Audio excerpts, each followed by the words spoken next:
So I want to welcome everybody to the second webinar of our White Picket Fences series. I know all of you loved the first one. We want to welcome Amy Julia Becker back again. Same things. She's still an author, still a wife, a mom, a Princeton seminary graduate, and we think that she and Amy Morgan were there at the same time, both pregnant at the same time. So that's the 0 degrees of separation. So I'm just going to turn it over to Amy Julia. We are thrilled to have you back, and take it away. Well, great. It's great to be back. And I said this last time, but even more, I would say now, I'm sorry that I don't get to see your faces.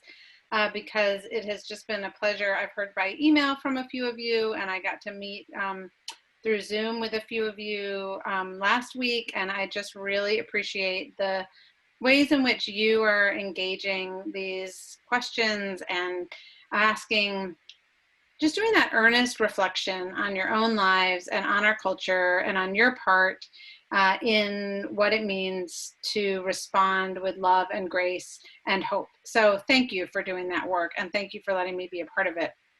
What I heard in talking to many of you, and certainly what I've heard from so many people, yes, people who've read White Picket Fences, but also people just all across the nation who are seeing racial inequities and injustices, who are seeing social disparities, economic issues that come up with whether it's poverty or just people who are barely clinging on to their economic status.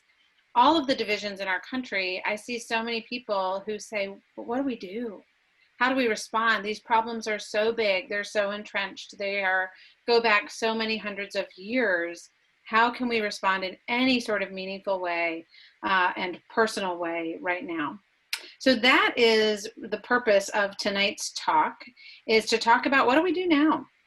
How do we respond with hope, with healing, with love, in a humble and holistic way, and in a way that actually makes sense for our ordinary lives?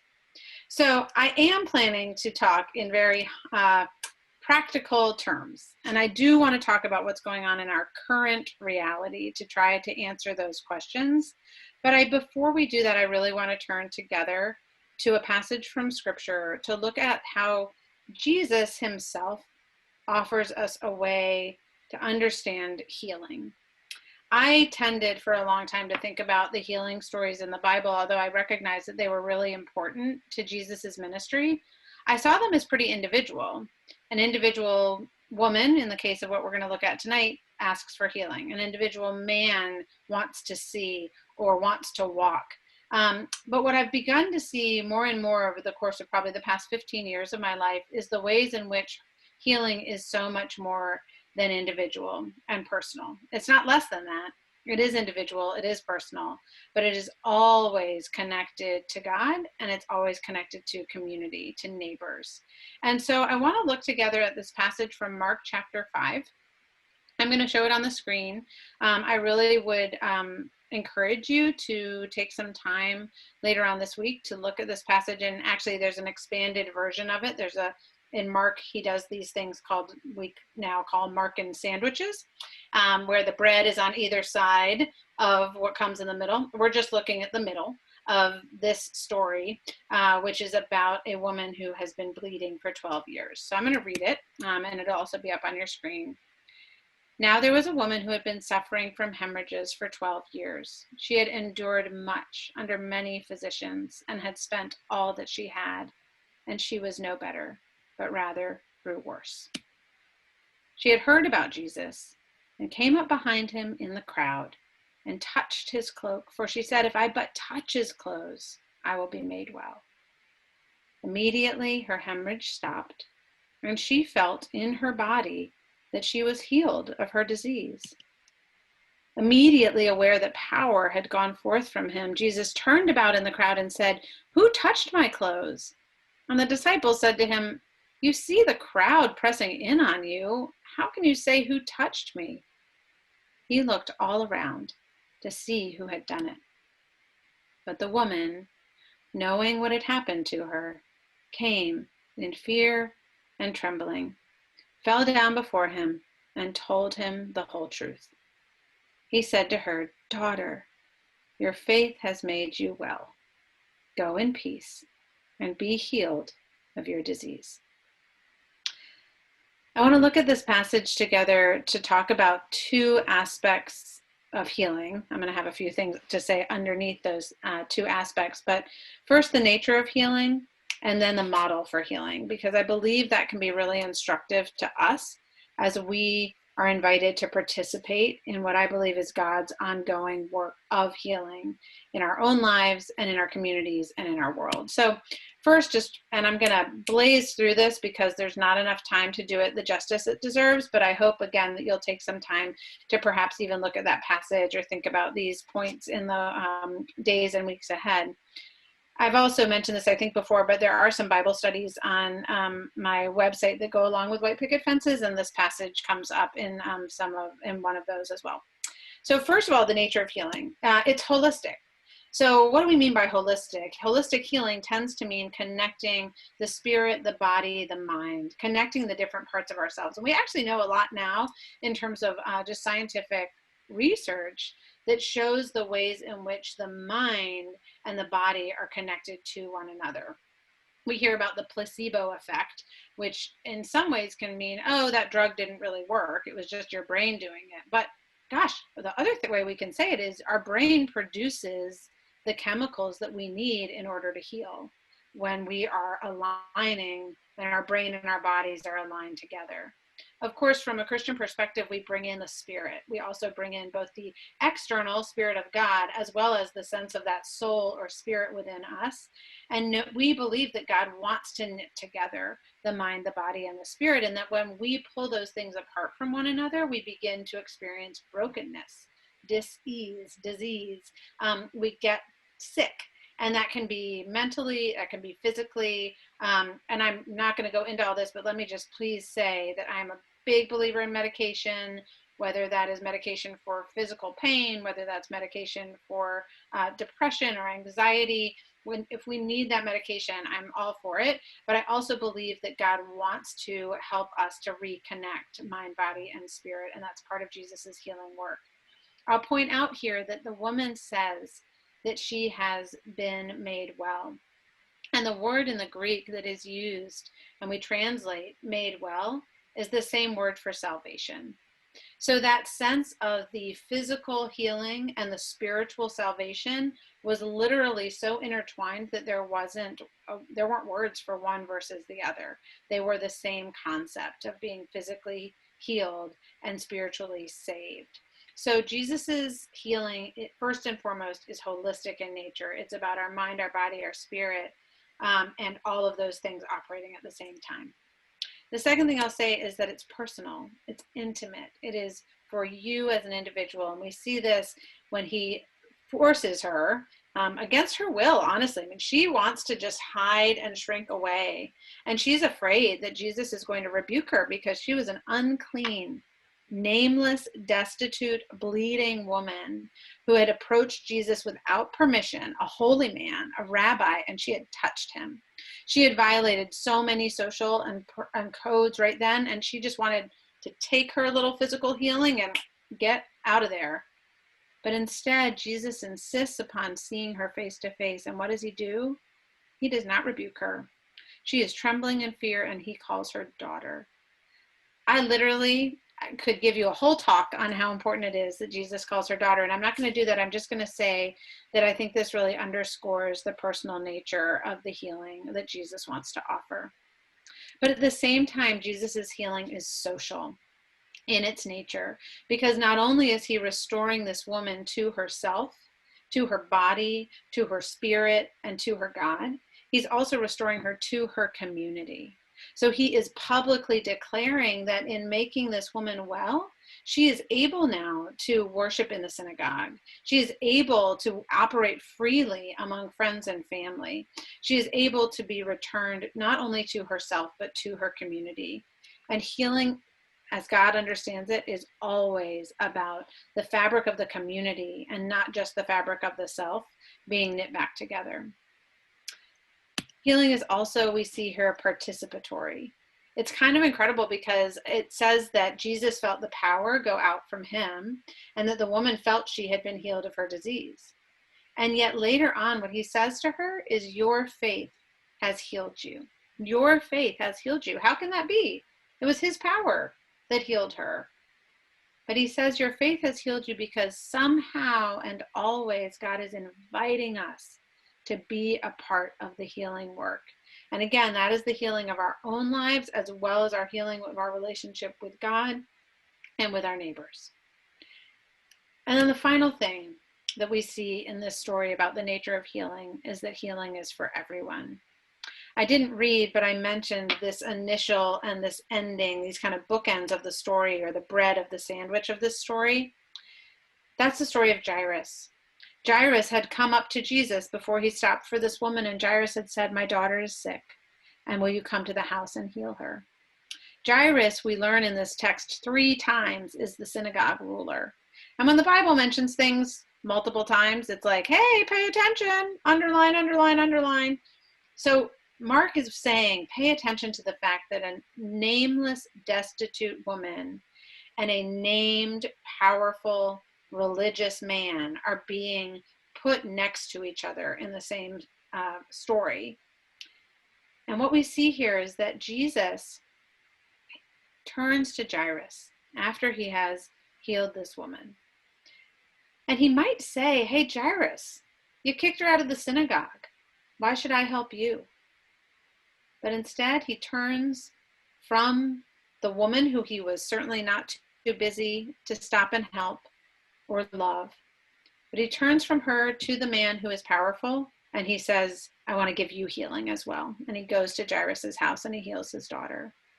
And what we see from that is that both the powerful and the powerless need the healing love of God in our lives. And that's what Jesus wants to offer us. So that's a real quick tutorial through the nature of healing. But we also in the story, I believe, get a model for healing.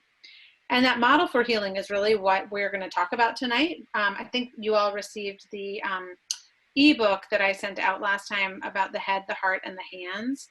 And that's another way of saying what I'm about to say, which is that in receiving healing and participating in healing, we first have to acknowledge harm.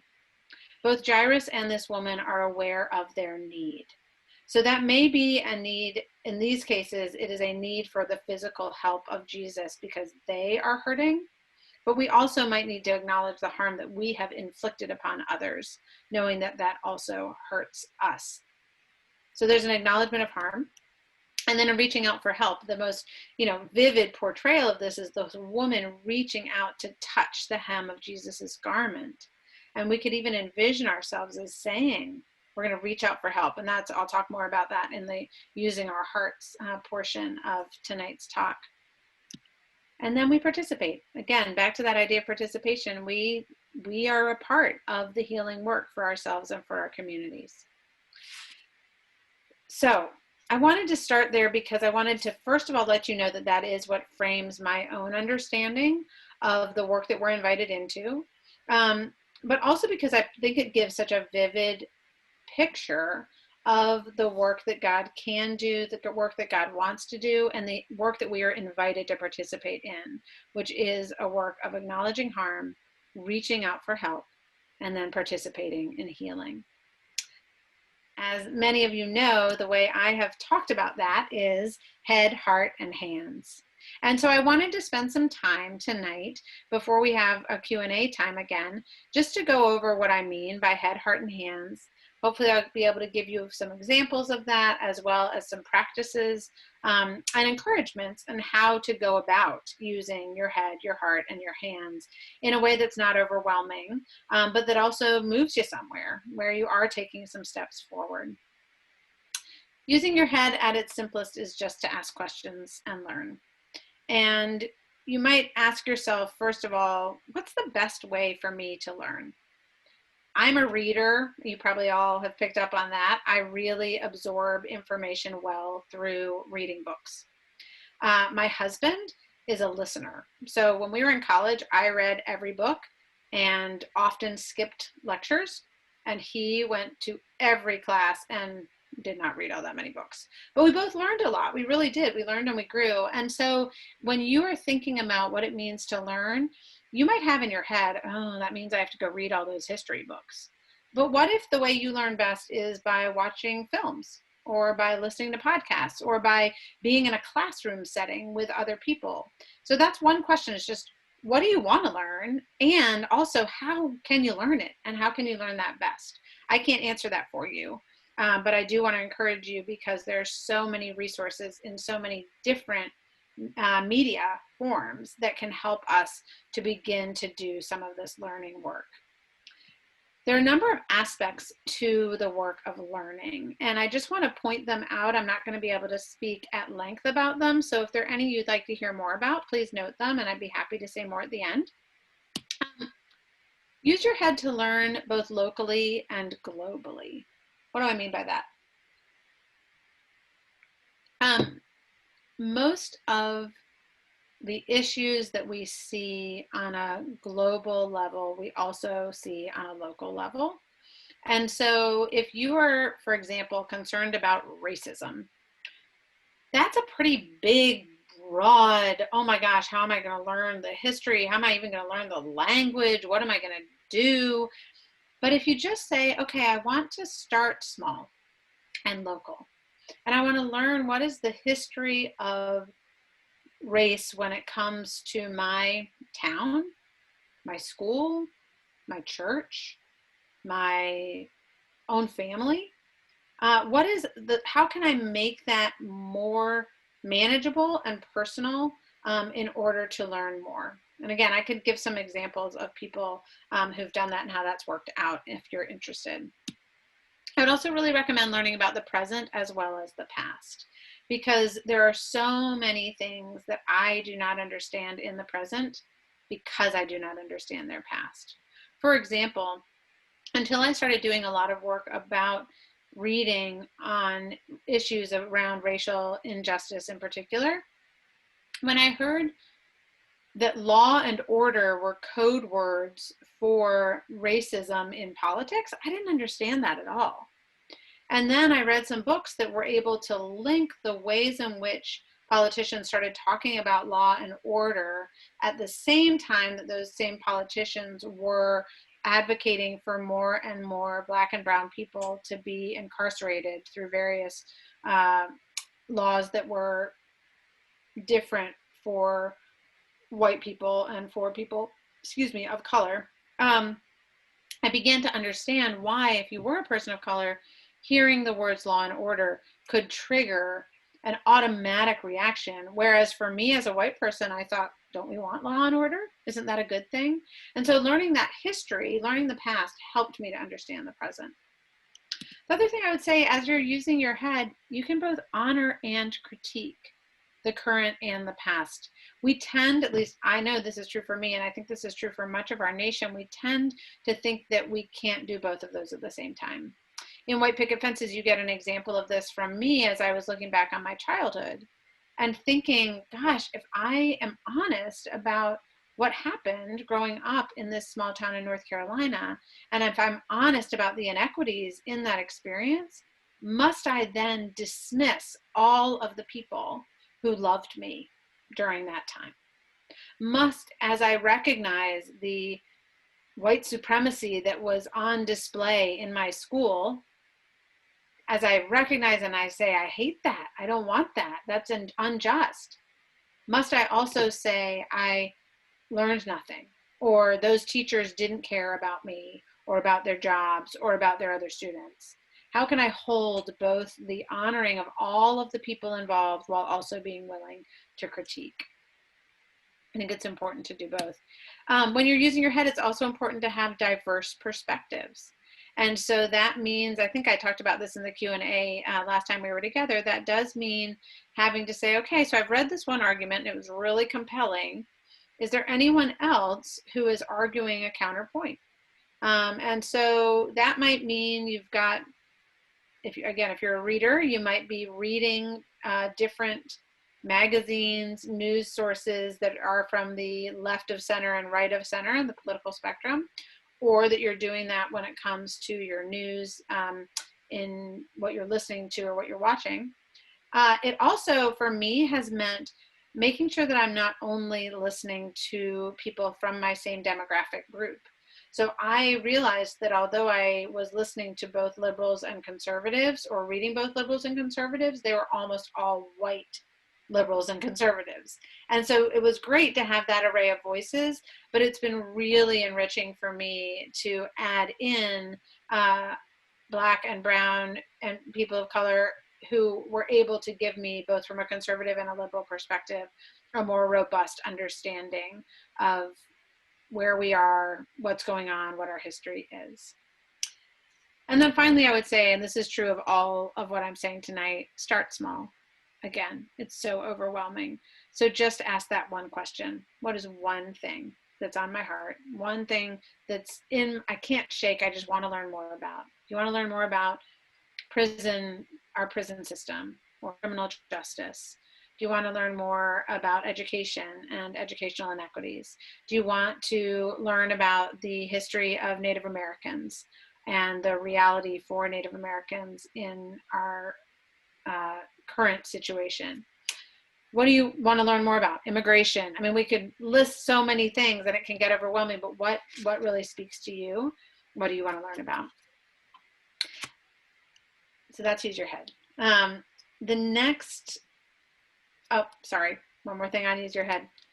What happens if we don't use our head? And that's part of this holistic work that I'm encouraging us to do of head, heart, and hands.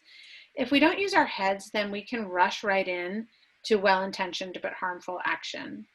And it might not be harmful in this. Sometimes I think our actions can actually be harmful, but it also might just be misguided. Where, for example, I've got friends who have a ministry in Zambia for children with disabilities. And they got over there and they said, oh my gosh, you can't imagine the number of storage rooms that are filled with wheelchairs that have been sent over from the United States in order to try to care for kids who could use a wheelchair if they were in an American city with paved roads and paved sidewalks, and the Americans with Disabilities Act that allowed for people in wheelchairs to navigate freely. That is not what actually will equip children in Zambia, in most cases, to be able to navigate freely. So that's an example of well-intentioned, and again, I wouldn't necessarily say harmful, but action where they're just sitting in a warehouse instead of being used by the people because there wasn't enough thought and probably not enough heart in terms of being connected as well. Which leads us to that next point of use your heart.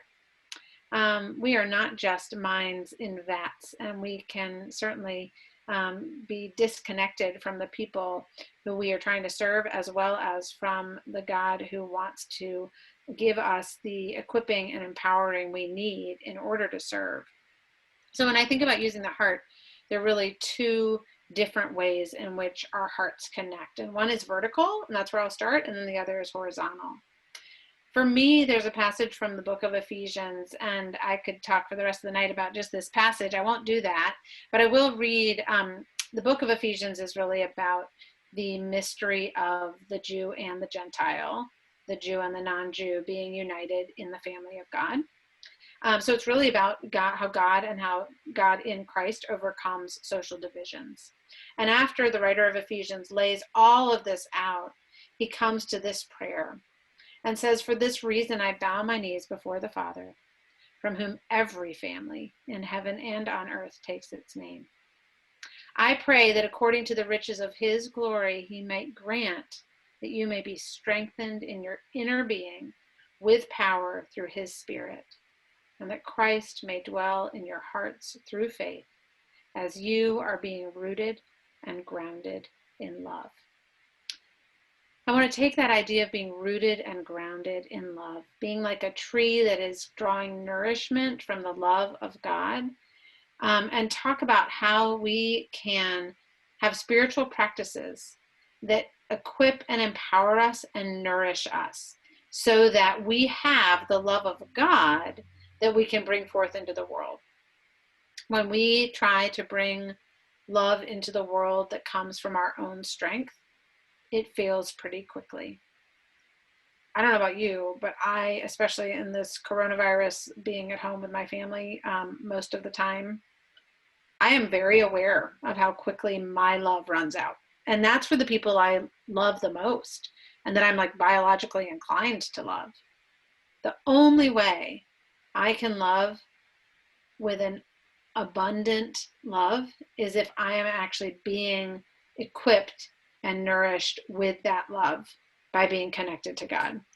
And so I want to just take a few minutes to talk about what it looks like to be connected to the love of God. There are 4 practices I'm going to bring up, 4 spiritual practices, but I'm going to spend the most on this first one, which is the practice of receiving God's love. I have a blog post about this. It's called How to Receive the Love of God. So if you are interested in hearing these points or reading them at greater length, I actually also have a podcast episode about receiving God's love from a previous season of my podcast.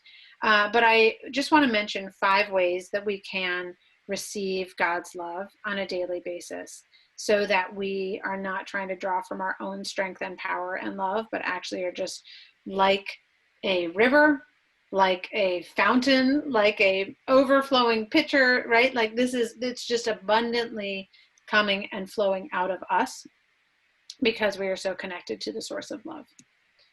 The first is through prayerful contemplation, literally praying with a contemplative heart to understand God's love. The passage I just read from Ephesians, which goes on to talk even more about the height and breadth and length and depth of the love of God, is one passage that can allow us to prayerfully understand and contemplate how great God's love is. The Psalms talking about the steadfast love of the Lord that endures forever. The love that lasts for 1,000 generations. I was thinking about that the other day. I was literally prayerfully contemplating that idea of God's love lasting for 1,000 generations. And I thought, gosh, a generation is at least 20 years. So that means that God's love is going to last for humans for at least 20,000 years. If I want to take this literally, and I don't always read the Bible that way, but let's just do that for a minute. 20,000 years. Like we're not close to God's love running out yet. And that was a really sweet gift to me to just think about the expansive love of God, that it is not running out. So prayerful contemplation, allowing other people to love you. One of the primary ways in which God shows love is through us, through other people. And so when so many people are eager to love others, but not to receive love themselves. And that is a way for us to receive the love of God, is to allow other people to love us. I don't know what you all are doing in your church right now when it comes to taking the Eucharist, but I do believe that that is this embodied gift. It's an embodied reminder of the love of God that we are invited to receive as a physical reminder of God's love for us. We can look for love in action. 1 Corinthians 13 is a beautiful passage about love, which again can be a passage for prayerful contemplation. It also can give us a guide for knowing when we're seeing God at work. It says love is patient, love is kind. When you see patience, when you see kindness, you are seeing God's love at work in the world, and you can receive those acts, those attitudes as the work of God around you, in you, through you, for you. And we can practice loving other people. What's kind of amazing about love is how overflowing and abundant it is. Love is the source of all reality. It is the nature of God in Father, Son, and Spirit. It is the nature that we are invited into, this flow of love. And so when we practice loving others, even when we don't feel like it, sometimes what that does is it actually allows us to receive the love that God has for us. I'm going to offer just 3 other ways in which we can practice using our hearts and connecting to who God is so that we can be rooted and grounded in love. So there's receiving the love of God, but we also can practice lament and confession. Lament and confession. Lament is not something that I grew up at least understanding or even really hearing about. I knew there was a book in the Bible called Lamentations, but I'm not sure I even knew what that meant. And I certainly did not understand it as a corporate practice of Christians and of Jewish people. But lament is really a way of prayerfully bringing our concerns to God, our despair to God, and arguing with God, getting angry with God and saying, no, this is not the way it is supposed to be, and you are on the hook for it. Of course, soon enough, God's probably going to say, yeah, let's get to work together. So we'll be on the hook for it too. But the point is that lament is both corporately and privately an expression of heartfelt brokenness, an expression of all that is wrong with the world without trying to resolve it with happy, clappy praise music or cheer. Just living in the sadness and the hurt and the anger, but in God's presence for a while. Confession is not the same, but it is a similar practice in that it can be individual, it can be corporate, and it is a way, again, of kind of dredging up the ugly, dredging up the broken, and laying it out before God and being honest about it. And in both cases, the purpose on the other side in time is that resolution. Whether the lament leads to action, leads to peace, leads to hope, that confession to forgiveness, and again to action and to hope. I just want to encourage all of us in making that vertical connection to practice honest conversation with God about where we are and about the state of our world. Another practice that I am not good at, I don't know if you're good at spiritual practices or not, but fasting and intercessory prayer are other practices that the church has had for millennia. In order, someone said to me the other day that intercessory prayer, it's like we get to put an exclamation point on it when we fast. It's like, hey, I'm really taking this seriously. So I wrote about this in White Picket Fences, that I had an experience for the first time in my life of regularly fasting and praying just for one meal a week when it came to racial inequity and injustice. And I talked about the ways in which that practice really changed me and changed my thinking and changed my heart and changed my praying. And so it, again, is not a popular or typical way for even American Christians, much less Americans. Actually, there probably are more people in America who are not Christians who are doing like an intermittent fasting diet than there are American Christians who are practicing fasting as a spiritual discipline. But the practice of fasting, nevertheless, has been a historic practice of the church to have a better understanding of God's heart and of how we can be connected to that. And then finally, I do think that spending time studying scripture, specifically about the idea of justice, is a practice that will connect us to the heart of God, and to the heart of God, especially as it pertains to social divisions.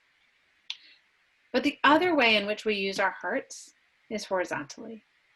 And so that's making these personal connections with other people. And that certainly includes friendships. And that includes both friendships that go across dividing lines. So that might be friendship, whether it's with someone from a different socioeconomic bracket, different racial or ethnic group, different religious community, someone who is able-bodied if you're disabled, or vice versa, someone with an intellectual disability, but friendships that actually involve mutual care, mutual giving and receiving. So a parallel relationship where there's not a sense of hierarchy. Those friendships enable us to actually understand, not just with our heads, not just from learning, but from actually connecting. So again, you can imagine that if someone was actually had a friendship with someone who had a physical disability in Zambia, they would not be sending them a wheelchair, because they wouldn't have just said, oh, I want to help you with my head, but I want to help you with my heart. And I want us to understand how we can live and grow together I want to know that from my heart. So we can do that across dividing lines. We also, though, our heart also connects us to people who have similar backgrounds to what we have and who have similar cares and concerns in the world. The power of people, especially to a group of churchgoers, I can say this, the power of people who pray together about the same things and the ways in which that can mobilize into action is powerful. So it's not just friendships across dividing lines, but also friendships with like-hearted, similar, demographically similar people. The other way in which we use our hearts is by developing mentors. So these are hierarchical relationships of type, but putting yourself in a position to learn from someone who has typically been in the margins of your life. Whether that is, again, if you're a white person, perhaps a person of color, if you've never taken a class or read books from authorities, or if you just need to learn and grow. For me, Patricia Raybon, who wrote the foreword to White Picket Fences, has become a mentor. She is a friend, but she's also someone I really look to as an older, wiser person of faith.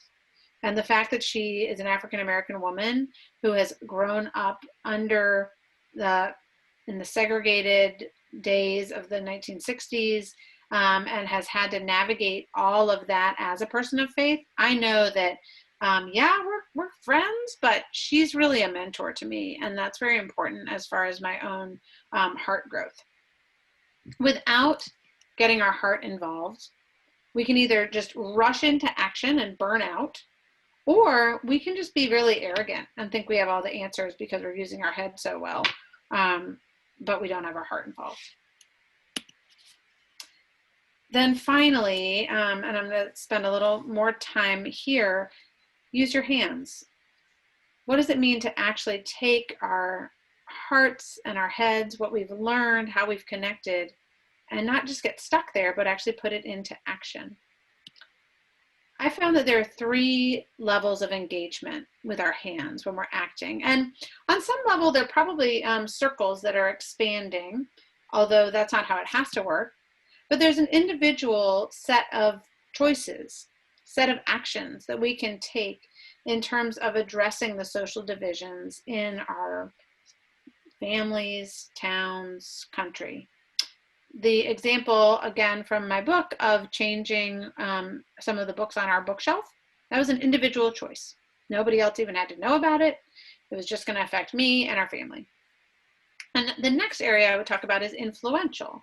So this is when I start taking actions or making choices that don't just affect me, but actually my areas of influence. And so that might be speaking up in a gathering when someone is talking in a way that seems unfair or unjust towards another racial or ethnic group. Or when someone in your church, you're talking about redesigning the building and the accessibility ramp is going to be placed at the back of the building. And what is that going to mean as far as what it means to welcome people who use wheelchairs or canes? Using influence is still relatively small and local, but it's recognizing that all of us have areas of influence, whether that's in our neighborhoods or within the communities that we're a part of. And then finally, there's institutional change. So institutional change is actually changing not just what happens on the ground, but what has always supported that. An example of institutional change would be the Civil Rights Act, and that changed institutions in terms of our legal systems, as well as our educational systems, as well as our housing systems. Systemic change tends to be a lot harder, and it involves far more than any individual. And so there is a degree of just connecting to other people and sustained work over a long period of time. Recently, some of you may know, was the 30th anniversary of the Americans with Disabilities Act, which was signed into law under the first President Bush.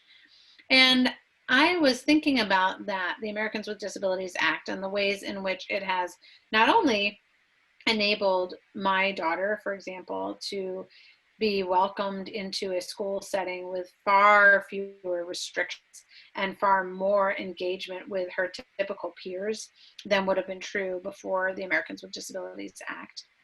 It's also allowed people who do use, whether it's assistive technology or wheelchairs to get around, that ramps that you see, the curbs that slope down, that are not only nice for people with wheelchairs, but also for anyone who's on a scooter or for anyone who's pushing a stroller. All of those things happened because there was legislation, there was a law passed. But at the same time, the law works in concert with individual parents who, starting in the 60s and 70s, started to say, I'm not sending my child with a disability to an institution. They're staying home. And that, in those individual choices, had cultural repercussions, because neighborhoods said, oh, yeah, we want that child to be a part of what we're doing here. So culture and law actually worked in concert. The law enables the cultural change, the culture enables the legal change. They work together. The Voting Rights Act would be another example of legislation that reflected what was already going on culturally, but also that led to and enabled more cultural change. So that's just an encouragement to recognize the ways in which the individual, the influential, and the institutional all work together to create change across the land, really. I want to conclude just by offering a few examples of putting your head and your heart into action with your hands. So the Americans with Disabilities Act would be one example of that. I also was really struck when, after George Floyd was killed, and then there were demonstrations across the United States and a lot of conversation about this idea of abolishing or defunding the police. What I noticed was there were a couple of articles that talked about Camden, New Jersey. And I had lived in Lawrenceville, New Jersey for a number of years, and I remembered hearing that Camden was like in really bad shape as far as the murder rate and the crime rate, and that was not that long ago. And so when I saw Camden being held up over the course of the demonstrations across the country after George Floyd, I was so curious about that. And what I learned is that there really had been an effort to change the culture of policing in Camden in such a way that it actually was more neighborhood and community based, and where relationships were being built. It's not to say that it's all perfect, but what happened after the killing of George Floyd, when there were clashes, violent clashes in some cases, between protesters and police in various cities across the nation, Camden remained peaceful. And in fact, the police were able to march in solidarity with many of the protesters. It was fascinating for me to read back, and I'm not going to tell the whole story now, but to see what happened over the course of a relatively short period of time in order to change the culture of policing, and to see that what happened here was that the crime rate and the murder rate have drastically been reduced as a result of this community-wide effort and this change in police tactics. So that's a great example of community members working together with institutions, the police, in order to change the fabric and to heal the fabric of a society. This is a picture from a place called Friendship House, actually in Holland, Michigan, where the first Friendship House was started. And I probably don't have time to tell the whole story, but a man named Matt Floating was at Western Seminary, and they had a housing shortage. And he was going to church, and a friend there had a son, an adult son, like a 25-year-old son with Down syndrome. And he was concerned about his son because his son was living at home, and he wasn't ready to live independently, but he also shouldn't be living at home with his mom and dad, and weren't sure what to do. So you have a housing shortage, and you have a son who shouldn't be living at home. And over time, their conversations led to Friendship House, which is a model that has been employed on multiple campuses, both medical school, divinity school, seminary campuses, in which students at those schools live with people, adults with intellectual disabilities, in friend relationships. Recognizing that if you are going into ministry, if you're going into medicine, and really if you're going into any field, it will be well served to understand and befriend people with intellectual disabilities. If you're a person with an intellectual disability living in a dorm situation, in a structured and semi-supported environment, is going to really not only enhance your own social life and friendships, but also your opportunity to learn how to live independently. I could go on and on about Friendship House. I've written a lot about it and have had a chance to just learn a lot about what has happened over the years. But what I can say is it is an example of the head and the heart being put into action in such a way that everyone benefits. That certainly all the people who've lived in these houses have benefited, but also their wider community have benefited because of the ways in which dividing lines have been crossed for mutual blessing. Another example, my friend Brian Elaine, who is pictured here, has created a spiritual writing set of workshops that he's been putting on for a number of years. And over the course of putting on those workshops, he often heard from publishers in the Christian publishing industry that they wished they had writers of color. They knew that they had a problem because they were publishing a lot of books by white people. Brian also heard from a lot of writers of color that they wished they knew people in the publishing industry so they could actually get their writing written. And so he said, well, then I don't know how, I can't publish your books for you. And I'm not a publisher, but I do put on writing conferences. And so he started a set of conferences called Publishing in Color for spiritual writers of color. And he invited the industry executives that he knew, the editors, the publishers, the writers, and the agents. And he said, only if you're a person of color can you come to this conference. And I'm going to connect you. I'm going to allow the networking to happen. I'm going to provide the support for it. And multiple book deals have come out of Brian saying, what's my area of influence? I'm not going to change the whole institution of the publishing industry, but I know these people, I can do something to bring them together. The final story I'll tell is from my own life. Over the course of the past few months, I've been looking at education in Connecticut, in my home state, because I was aware that our kids were receiving a better education than many of their peers. My daughter, who attends a public school in our small town, even in the course of the pandemic, was receiving both one-on-one and group instruction almost every single day. She learned, she grew, and there were a lot of kids in my state who were given packets that were sent home weekly and no interaction with teachers, no access to the internet or to devices that could help them learn. And that inequity has been true in Connecticut for a long time, but it's something that felt very, very obvious to me because I was seeing it at my dining room table as Penny was learning. And I knew that 20 minutes down the road, there were kids who had no access to the same type of education. So I started investigating and trying to learn about why this is the way things are in our state. Why is it that our town issues Chromebooks to every kid when they're in second grade and other towns do not? Why is it that the funding is not the same? Why is it that Penny is in classrooms with 17 kids in a class and there are other schools where there might be classrooms with 35 kids in a class? And honestly, I wanted to solve something. I wanted to make something better quickly. First, I went down the trail of maybe we could help get Chromebooks. Then I went down the trail of maybe we could help with internet connectivity. Then I was told maybe infrared thermometers will help people get back into schools safely and quickly next fall. Ultimately, the state decided to take care of all of those needs for kids. And what I was told is that actually parents need some support and educators need to learn how to use their online tutorial systems. And I didn't really have any answers for how those things could happen. So it felt like I spent a lot of time and came up against a lot of dead ends and ran down a lot of rabbit trails.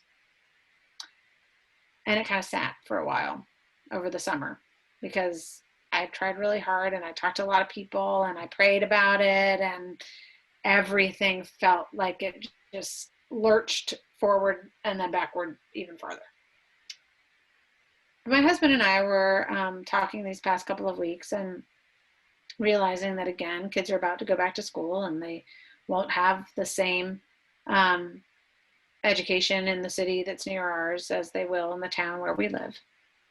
And over the course of these past 6 months, I have started to meet people in that city. I know someone on the board at the Boys and Girls Club. I've become friends with a woman who's in charge of an educational advocacy organization. Become friends with a woman who just lives in the neighborhood and has a son who had some tutoring needs, she works with people with disabilities, so that's how we connected. And I started to realize, you know what? I wonder if I could connect some kids who need some help with tutoring through the Boys and Girls Club to the school where my husband works, where we've got high school students who might be able to do that. This is a new idea. It's been 6 months in the making, or 5 months, however long this pandemic's been going on. And it has been filled again with detours and false stops. But here I am. Here I am in the small, local, messy, inefficient work of saying, God, what do you have for me? What do I get to be a part of? What are you inviting me to continue to do, to continue to try? Where are you inviting me to continue to learn and grow? And what's the next step? What's the next step for me as I am invited to participate in your great and gracious acts of healing? So stay tuned and we'll see what happens in my little corner of Connecticut. I'll leave with a couple of questions for you. One is just, what do you want to learn? That goes back to what I was saying with use your head. 2 is, how do you want to connect? When I talked about the spiritual practices and both the vertical and the horizontal, if you were to pick one practice, would it be learning and practicing receiving God's love, lament and confession, studying the scriptures? Would it be connecting through friendship, through prayer with other people, through a mentor? How do you want to connect? And then finally, what next step do you want to take? What next step do you need to take? How are you going to put into action in a small but meaningful way what you have been thinking about, learning about, connecting about over the course of this past month? I would love to hear from you. If you've got answers to those things, please feel free to email me or feel free to share it in another way. But I did want to just end with those questions. And then finally, I will just mention again, in Ephesians chapter 3, I read verses 14 through 17 earlier. But then Paul goes on in Ephesians chapter 3 to actually pray for the Ephesians that they might know the God who can do immeasurably more than all they ask or imagine. And then he says, immeasurably more than all you ask or imagine, according to the power that is at work within us. That immeasurably more happens in us. It happens through us. It happens among us. It happens as God works in people. And so we are invited. We're invited to be a part of this great healing work that God is doing. And I encourage you to ask what you are invited to participate in as you acknowledge harm, reach out for help, and accept the invitation to participate in healing. So we're going to move now to some question and answers. I did get one question ahead of time through email. And I'm not going to read the whole question, but I did just want to recognize that there was a question about how the work that I've done through White Picket Fences applies to thinking about our Native American tribal communities here in the United States. And I think what I would say to that is similar. I got a question, I think last time, as far as how this applies when we think about sexuality or gender. And there are lots of different ways that I think the learning I have been able to do about primarily when it comes to race and ethnicity and disability, applies in other areas. And the framework of what does it mean for us to share a common humanity in both our neediness and our belovedness, in our vulnerability and in our gifts.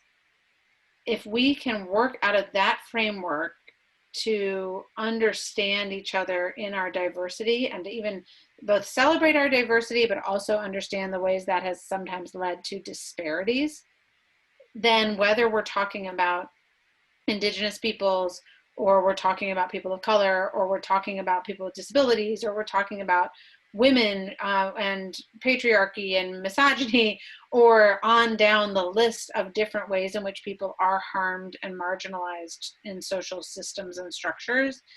If we can think about that through the lens of our common humanity as God's beloved and broken children, then I think it's not the same application in every situation, but it's the same principles that can help us to think that through. So that would be my answer just to the question about how to think about Native Americans, although I think, again, that's a huge topic and a really rich one as far as what it means to learn and grow. So Thank other you. questions? Yeah, absolutely. Yeah. So just for the attendees, there is an area on the bottom of your panel, and you may have to move your mouse around to see it, that is titled Q&A. And that's where I'm taking all of the questions today. So when you can choose to answer that or ask anonymously or ask with your name, whichever you like. And those will pop up in the screen, and I'll just kind of ask those questions from there. So the first one here says, some people that this person knows just don't seem to care about racial, gender, class, LGBTQ injustice and inclusion. How can such folks part message of your book? Does it relate to your experience being a mom to Penny, and is vulnerability and empathy with those who are vulnerable the secret to having a heart to fight for oppression? All right, I heard most of what you just said, but it was a little bit distorted at one part, so I'm going to try to answer. I do think vulnerability is really key. I think back to that story of Jairus and the bleeding woman, and although Jairus was a person with great power, and that was made really clear in that story, he also was a person who knew his need. He was racing to Jesus because his daughter was sick, and so he was vulnerable. And Andy Crouch has a book called Strong and Weak, which I really appreciated. And he talks about just what it looks like to have both vulnerability and authority. And that's what God actually wants all of us to have, is an understanding of our vulnerability, of the need to take risks and to expose ourselves, essentially, but to do that within an area of authority, because we've all been given these gifts and ways in which we can serve and love. And yet in our world and in our culture, we often will get authority without vulnerability, which looks like tyranny, or we'll get vulnerability without authority, which looks like suffering and social inequity. But when you put vulnerability and authority together, someone like Jairus, right, then there's where beauty and flourishing can really happen.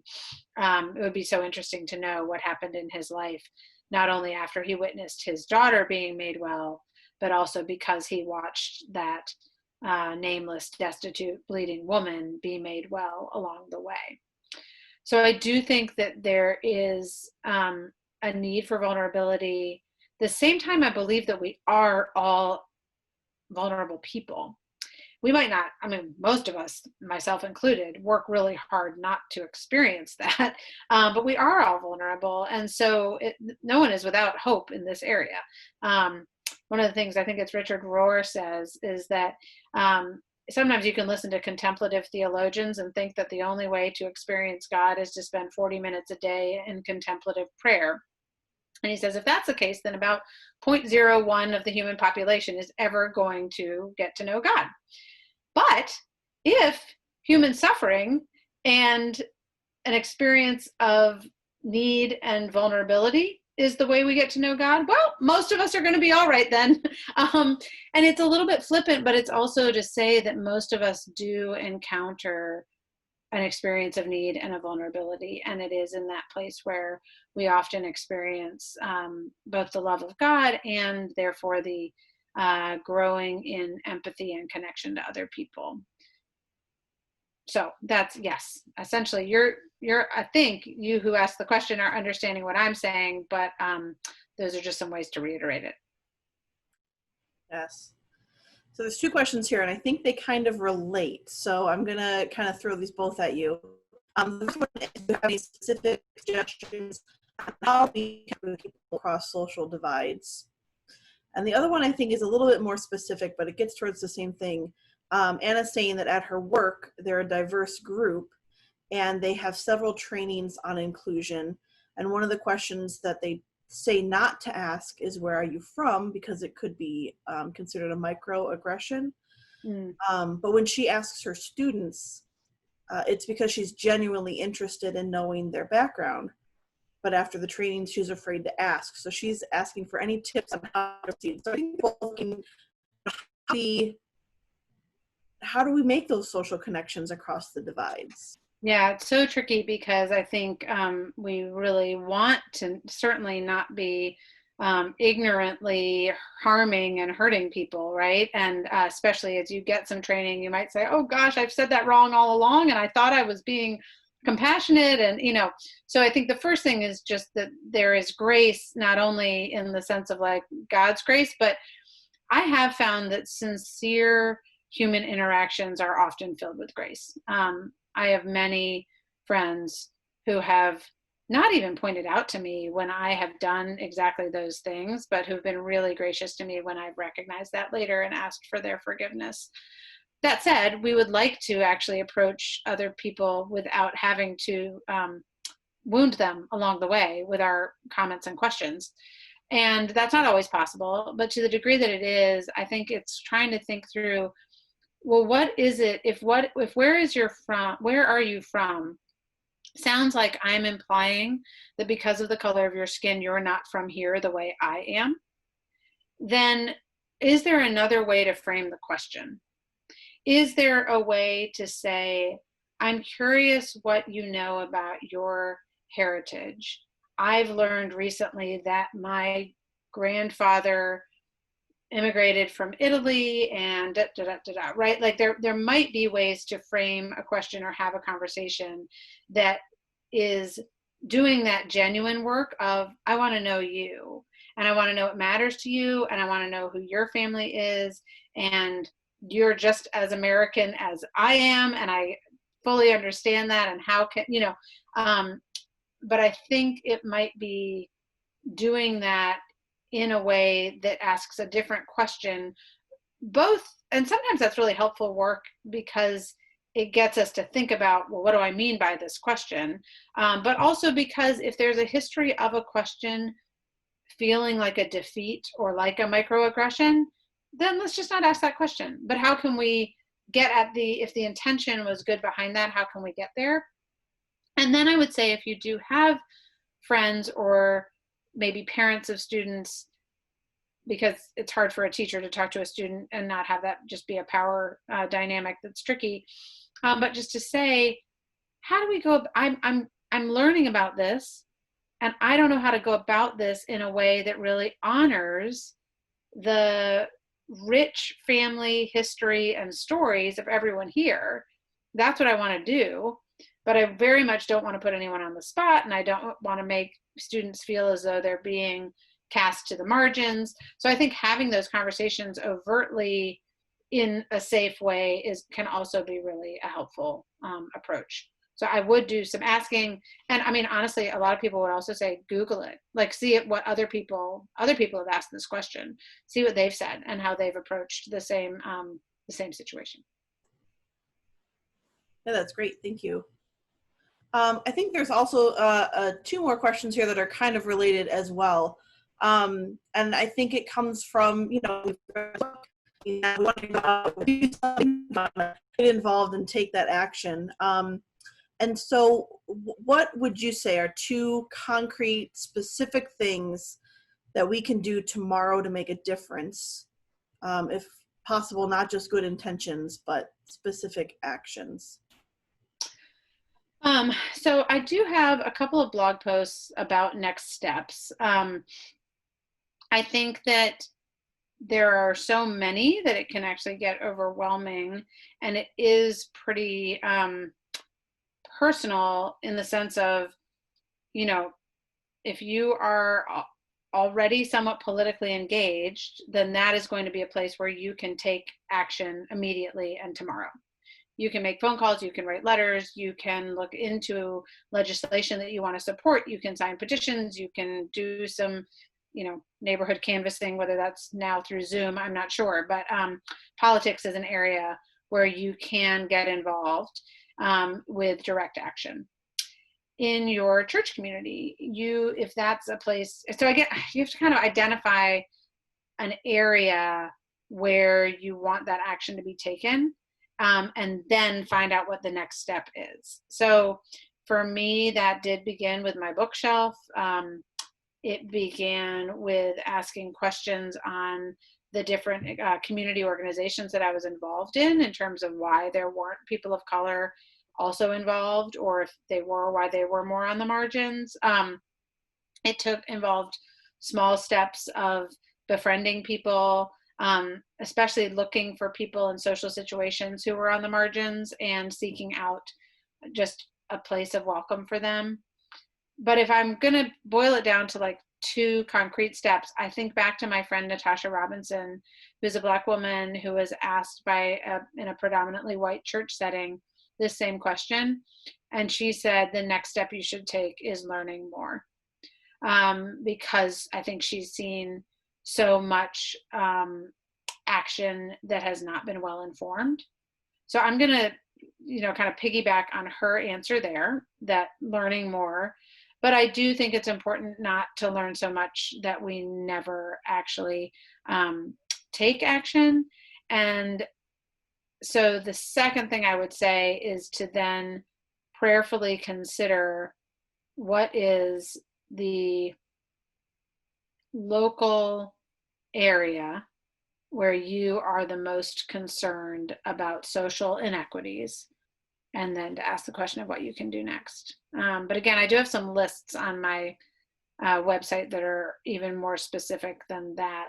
Yep, giving money, praying, gathering with other people to pray, participating in nonprofits and church activities. I mean, those are some of the things that come to mind. Yeah, I think that answer gets to this other question. You said it a couple times. Yeah, it can be overwhelming.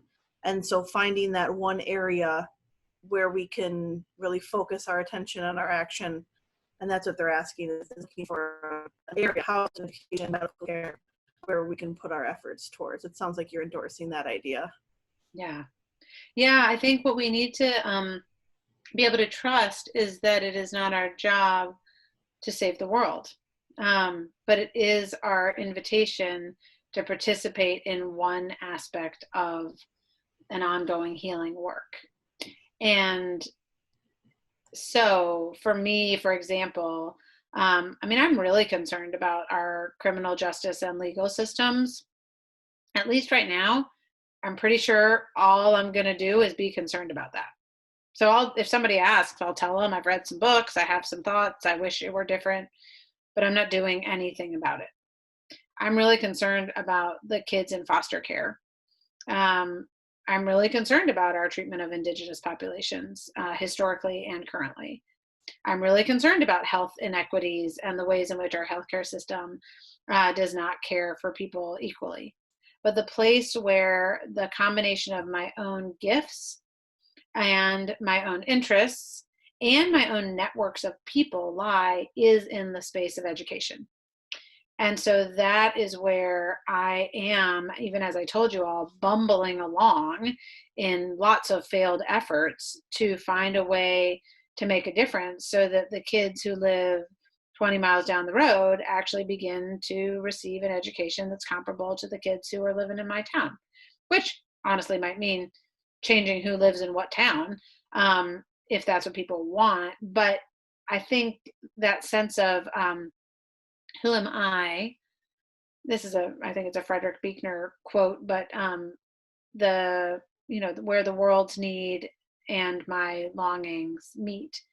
But I do think there's something to that, to saying, where is your heart, your head, and your hands? Where are those things actually connecting, so that it's not just an area of interest or even an area of heartbreak, but where you actually have some connections or some capacities that might make a difference. Great. The one other question that's up, so we as a church have an inclusion program for people with disabilities. It is near and dear to our hearts, and so we have very much enjoyed getting to know Penny through your eyes and getting to know you through that. And so the question is kind of like, what is your experience with churches as a family with Penny? Yeah. And what can we do? What should we be doing? We always love to get better at the things we love to do. And I will say, this is so fun. After I met with you all a couple of weeks ago, I found out that I had heard about you in terms of the ministry that you have to people with disabilities. So I didn't put two and two together until afterwards, when another friend of mine was like, oh yeah, that's the place where my friend goes because her son with Down syndrome has, felt so welcomed. And I was like, oh, you've told me about that church before. That's so funny. So anyway, your reputation precedes you. Is that what the saying is? I would say our experience long-term and in general with the church has been really positive with Penny. I was pretty guarded in the beginning because I'd heard that it was really, really hard to have a child with disabilities in church. And I think that's true for a number of reasons. Sometimes that can be true because of theological and spiritual assumptions. This is less true typically in a mainline church than in some more evangelical or charismatic churches. But we did have someone who wanted to pray for Penny's evil Down syndrome to go away. And that was hard because his prayer was earnest and heartfelt and out of love for our daughter. And I was really offended by the idea that Down syndrome was evil, and we wanted to pray it away. So navigating that was really, really tricky. And similarly, the church wanted to assign Penny with a buddy. And I resisted that because I thought, why does she need a buddy? I want her to be treated like every other kid. So there were lots of places in me where I just felt kind of immediately defensive, especially when she was young. And I was really on the lookout for her not being marginalized. I do think in those situations, it's communication. That's huge. And believing in the grace of God and in the grace of people, and in mutual giving and receiving. We've been at a church now for 8 years because we moved. That's about 50 or 60 people on a Sunday. And so it really is easy for everyone to be welcome in a church like that because there just aren't enough people to not welcome everyone. So Penny has really grown up there, but she's also been embraced there, and she reads scripture and she offers prayers, and she is, the youth group has 6 kids. Penny's a huge part of that. She's there every week. And so that makes it easy. I think for churches that are bigger, and for kids who have different needs than what Penny's are, I think especially when you have kids who are not able to communicate verbally, and when you have families who might be more on the margins. I mean, as a person with a master's of divinity, it's pretty easy for me to get into the center of a church, and that brings my family. But of course, most people don't come to a church with that type of theological background. And so I think for the majority of people, there's a lot of fear about what are people going to do? What are they going to say when my kid makes a noise, when they misbehave, having a posture of welcome, and even just literally smiling is huge. Eric Carter at Vanderbilt University has done, I think, some really great work on saying, yeah, sure, make sure there's a ramp, make sure that if you can have, large type and accessibility, whether that's through sign language or other devices. I've interviewed a church where they the church is for started for a home of people with intellectual disabilities. So the service is accessible really predominantly for people with disabilities. And so as a result, it uses a lot of pictures in addition to words, and multi-sensory experiences for those who are not able to communicate in the way that typical people do. And you can do a lot of that stuff. It's really cool, and it benefits, again, not just the people with disabilities, but the people who are having trouble seeing or who are in sensory overload for other reasons. But at the baseline, even when you don't have the capacity for those types of programs, you still have the capacity for love. And I think that's probably why I've heard of your church, but also I think that is what God does enable us to do, which is to have a humble posture of welcoming one another, with the attitude not of how can I help you, but how can we help each other. I wrote an article for Christianity Today 2 years ago, I think now, and it was about the ministry that people with disabilities have to their church communities. And I'm sure you all have seen that, but I think that's a key aspect, is the posture of the community towards people. And this is true, not just people with disabilities, but people on the margins. Is there a sense of welcome, not because we're so eager to take care of you, but because we know we need to all take care of each other. And we know you're going to be a part of that. That's really important. That was a long answer, but obviously I'm passionate about this topic. So thank you for asking, and thank you for the work that you all are doing. We are so grateful that you have been able to join us.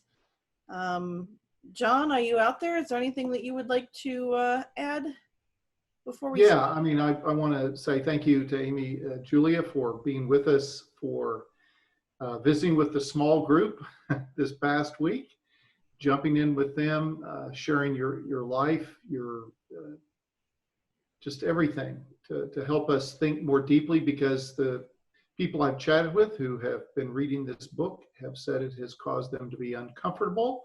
It has caused them to think more deeply, and that's what really matters. And I want to thank Bethany, you, for putting all of this together. Bethany is the tech guru who makes these webinars happen. Without her, we'd all just be staring at each other on Zoom. So thank you, Bethany, for that. And thank you to all of the leaders, for all of you who are watching, who were group leaders. I'm grateful to you for taking the time and energy to lead your small groups, for all of you who are part of small groups.